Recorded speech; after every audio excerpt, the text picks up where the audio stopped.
అరక్కి వెళ్తుంటే నా దగ్గర దారిలో కొంతమంది బిందెలు పెట్టేశారు, ఆపేశారు. కొంత పెద్ద మహిళలు, గిరిజన మహిళలు ఆపేస్తే వాళ్ళు వచ్చారు. బాబు నువ్వు ఆగన్నారు.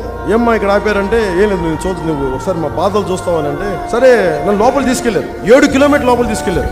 ఆవిడ ఒకటే మాట ఉంది, మీ అమ్మ చిన్నప్పుడు నీళ్లు పట్టుకునేది నువ్వు చెప్పా కదా ఇది ఇంటర్వ్యూలో, మా బాధలు అర్థం చేసుకుంటా నేను లోపల తీసుకెళ్తున్నా, రాయ నాతో పాటు రా అని. పాపం 70 ఏళ్ళు ఆవిడ. నేనే జారిపోతా ఉంటే బిందులు పట్టుకుని అంతమంది నడుస్తూ ఉంటే అడుగుతా ఉన్నా, ఏమ్మా మీరు పడిపోరా అంటే ఆమె నవ్వుతా, ఎందుకు పడవయ్యా, మళ్ళీ లేచి మళ్ళీ మా వేరే బతుకులు ఏమున్నాయి ఇవే కదా. అందరు చెప్తారు నాకు తెలుసు నువ్వు వస్తావని. మా పిల్లలు ఏమంటారు, నీ పెద్ద కొడుకు పవన్ కళ్యాణ్ వస్తున్నాడు, వాడు చెప్పుకునే సమస్యలు తీరుకోండి. నేను మనస్ఫూర్తిగా నేను మీకు అండగా ఉంటాను, మనస్ఫూర్తిగా. ఇప్పుడు కూడా రాలేదు, ఇదిగో మహానుభావుడు కాబట్టి వచ్చినాడు. నిజంగా నేనేమన్నా చేస్తాడంటారమ్మా? చేస్తారు, ఇతను చేస్తారు, నాకు నమ్మకం ఉన్నది. చేస్తారు, ఇతను చేస్తారని నాకు నమ్మకం ఉంది. కొణిదెల పవన్ కళ్యాణ్ అనే నేను నా కోరిక ఏంటంటే నేను ఆరుమూల అరకులో ఇంకా డోలీలు కట్టుకొని గర్భిణీ స్త్రీలను తీసుకొస్తాను పోవాలి.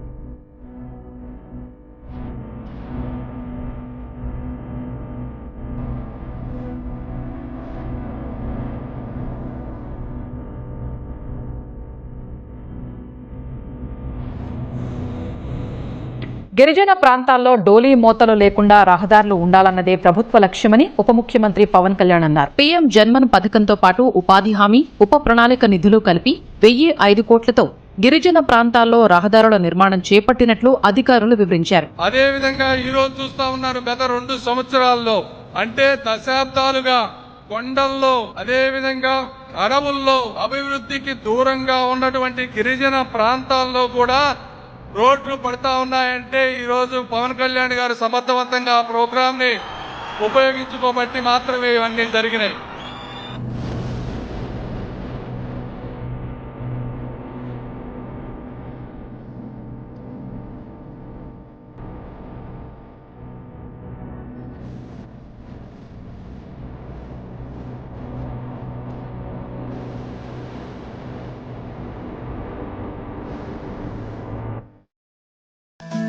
స్వాతంత్రం వచ్చాక తొలిసారి గిరిజన గ్రామాల్లో విద్యుత్ వెలుగులు విరజిమ్ముతున్నాయి. అదో మారుమూల గిరిజన కూడా చుట్టూ దట్టమైన అడవులు, ఎత్తైన కొండలు, అక్కడికి ఇతర ప్రాంతాల నుంచి మనుషులు చేరుకోవడమే కష్టం. అలాంటిది ఇప్పుడు విద్యుత్ వెలుగులు ప్రసరిస్తున్నారు. డిప్యూటీ సీఎం పవన్ కళ్యాణ్ హామీ ఇచ్చినట్లుగానే ఆ గిరిజన గూడెం కరెంటు కాంతులతో వెలిగిపోతుంది. మాకు ఎంతో కనబడుతుంది. ఆ వెలుతురుతో మాకు కరపులు తెచ్చుకుంటున్నాం, నీళ్లు తెచ్చుకుంటున్నాం, మా పిల్లలకి బడి చెప్తాం. చిన్నతరం నుంచి నైట్ అనేది మాకు తెలియదు. తమ ఇళ్లలో విద్యుత్ బల్బుల వెలుగులను చూసి వీరు ఆనందపడుతున్నారు.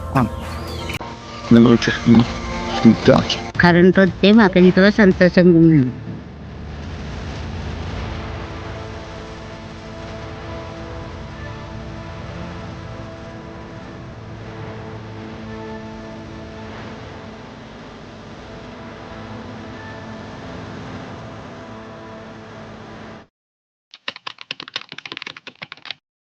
ప్రకృతిని పాడు చేయకుండా, ప్రకృతిని ధ్వంసం చేయకుండా ఇది మీరు గొప్ప టూరిస్ట్ కేంద్రంగా పెట్టండి. ఒక కాశ్మీర్లా తయారవుద్ది. ఇక్కడ కాశ్మీర్కి ఉత్తర భారతానికి వెళ్ళక్కర్లా, మన ఉత్తర భారతానికి పారిపోకర్లేదు ఎక్కడో కాశ్మీర్ చూడటానికి. మన కాశ్మీర్ ఉంది, మనకి పండ్ల తోటలను పెట్టండి. మన గిరిజనుల్ని అంటే గిరిజనులు ఎంతసేపు వెట్టి చాకరీ చేసేవాళ్ళేనా గిరిజనులు? మన అరకు మన్యం ప్రాంతానికి అన్యాయం జరిగితే పవన్ కళ్యాణ్ ఉంటాడు, జనసేన ఉంటుందని చెప్తా ఉన్నాను. ఈ రోజున ఎటు చూసినా యువతకి అవకాశాలు లేవు.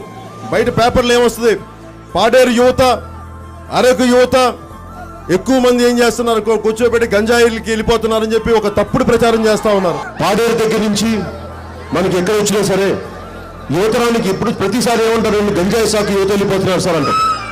గంజాయి సాగు చేసేస్తా ఉన్నారు, తక్కువ డబ్బులు అంటే నేను యువతను ఎప్పుడు తప్పు పడతాను.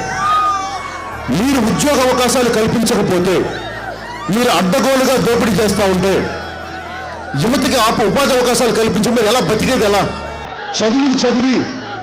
చదువులకు ఉద్యోగాలు లేక కుటుంబాలను పోషించాలి, కష్టపడాలి, ఉపాధి అవకాశాలు కల్పించాలి. చెప్పినట్టే అరకు చలి ఫెస్టివల్, అరకు కాఫీ ప్రమోషన్స్ లాంటి వివిధ కార్యక్రమాల ద్వారా గిరిజనులకు ఉపాధి